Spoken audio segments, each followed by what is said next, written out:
Hello and welcome to my YouTube channel. Today I will show you how to perform a clean boot. Now what is a clean boot? A clean boot starts with a minimal set of drivers and startup programs. This helps to determine if any background program is interfering with your system or with the program. This is starting Windows in safe mode but provides you more control. So let us see how we can do this.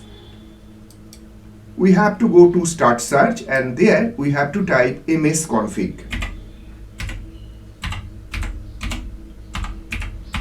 Once done, hit the enter button.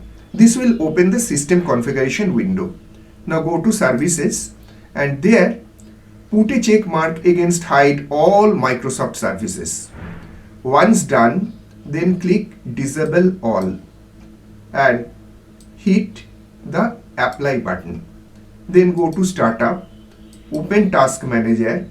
Here you will find the lots of programs are enabled. Now select each enabled startup program and make it disabled like this.